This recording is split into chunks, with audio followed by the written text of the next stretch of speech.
আসসালামু আলাইকুম। SK Sadia's lifestyle চ্যানেলে সবাইকে স্বাগতম। কেমন আছেন আপনারা সবাই? আশা করছি সবাই ভালো আছেন। আলহামদুলিল্লাহ, আল্লাহর অশেষ রহমতে আমিও অনেক ভালো আছি।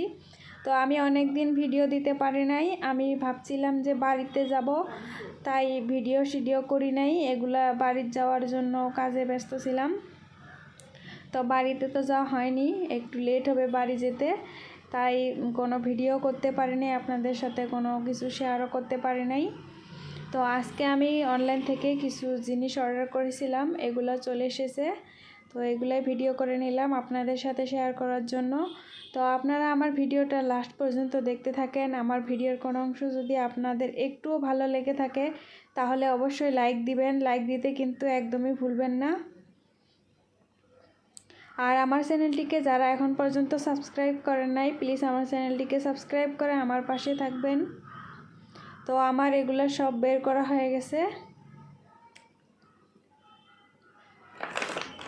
তো এই যে দেখতে পাচ্ছেন, এখানে আছে বেদানা, দুটোই নিয়েছি, কারণ বেশি নিলে নষ্ট হয়ে যায়, খাওয়া হয় না, তাই দুটো করে নিই, তাই তাড়াতাড়ি শেষ হয়ে যায়। তারপর আলমন্ডস আছে, তারপর এগুলো হচ্ছে কাজু বাদাম, ড্রাই ফ্রুটস কয়েকটা অর্ডার করা হয়েছিল, এগুলো হচ্ছে ড্রাই ফ্রুটস। তারপর সুমাস, আমরা সুমাস বলি, আপনারা তো শসা বলেন হয়তো। তো এগুলা, তারপর গাজর,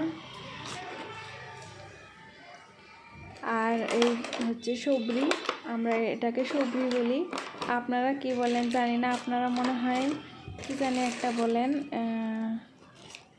মনে নেই, ভুলে গেছি। তো যাই হোক, আর আপেল আছে, তারপর নাশপাতি আছে, আর চায়ের সাথে খাবার বিস্কুট আছে, আর এই হচ্ছে খেজুর, আর এখানে আছে কলা, 4টা কলা আছে। বেশি কলা আবার নষ্ট হয়ে যাবে, তাই 4টায় অর্ডার করেছি। কম করে জিনিস অর্ডার করলে তাড়াতাড়ি শেষ হয়ে যায়, ভালো লাগে, পচে যায় না, ফেলে দিতে হয় না, তাই কম করে অর্ডার করা হয়েছিল। তো এই হচ্ছে আজকের বাজার।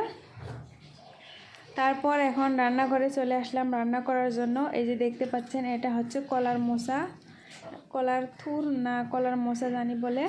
তো যাই হোক, এগুলো আমি পরিষ্কার করে নিয়েছি, ভিতরে কি জানি একটা থাকে, ওটা বের করে নিয়েছি।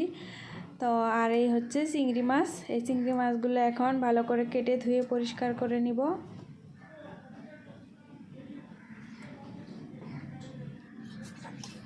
তো ওই যে কলার থুর না কলার মোচা, এগুলা এখন সিদ্ধ করে নিব।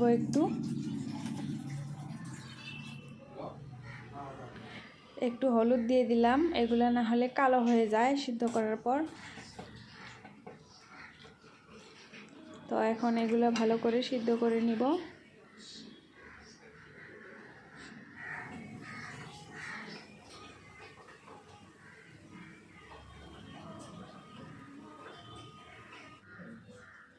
তো এই যে দেখতে পাচ্ছেন, এগুলা সিদ্ধ করা হয়ে গেছে, এখন এগুলা ব্লেন্ড করে নিব।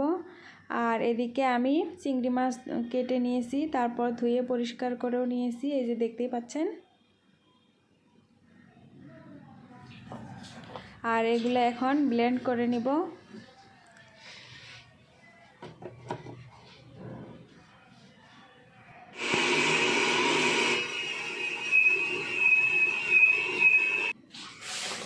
তো এই যে আমার ব্লেন্ড করা হয়ে গেল, এখন এগুলো রান্না করব, চিংড়ি মাছ দিয়ে রান্না করব।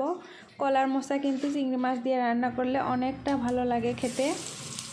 তো রান্না করার জন্য সরিষার তেল, তারপর পেঁয়াজ মরিচ এগুলো একটু ভালো করে ভেজে নিব।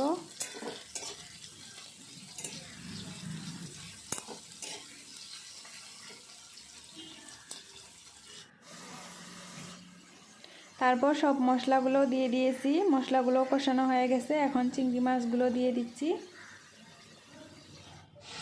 চিংড়ি মাছগুলো একটু ভালো করে প্রথমে কষিয়ে নিতে হবে, আর আমি এখন চিংড়ি মাছগুলো কষিয়ে নিব।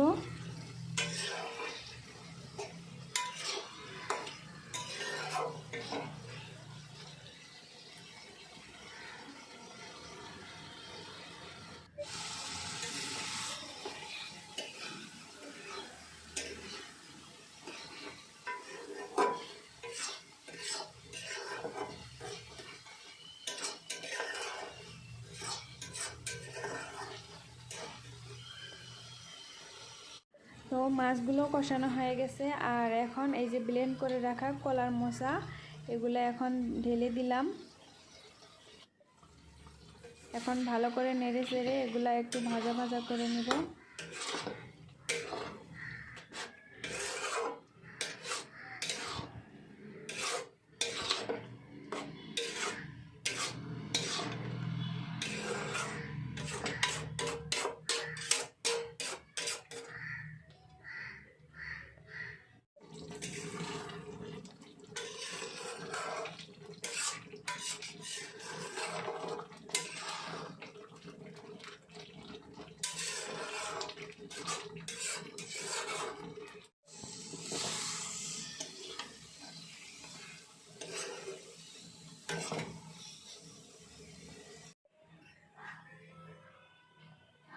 তো এই যে দেখতে পাচ্ছেন আমার রান্নাটা হয়ে গেছে, আমি নামিয়েও নিয়েছি। চিংড়ি মাছ দিয়ে কলার মোচা রান্না কেমন হলো আমার রান্নাটা কমেন্ট করে অবশ্যই জানিয়ে দিবেন। আর আপনারাও এভাবে রান্না করে খাবেন বাড়িতে, অনেকটাই মজা লাগে। গরম গরম ভাতের সাথে কিন্তু একদম জমে যায়। তো আজকের ভিডিওটা এই পর্যন্ত শেষ করছি। আপনারা ভালো থাকবেন, সুস্থ থাকবেন। দেখা হবে নতুন কোনো একটা ভিডিও নিয়ে। আল্লাহ হাফেজ।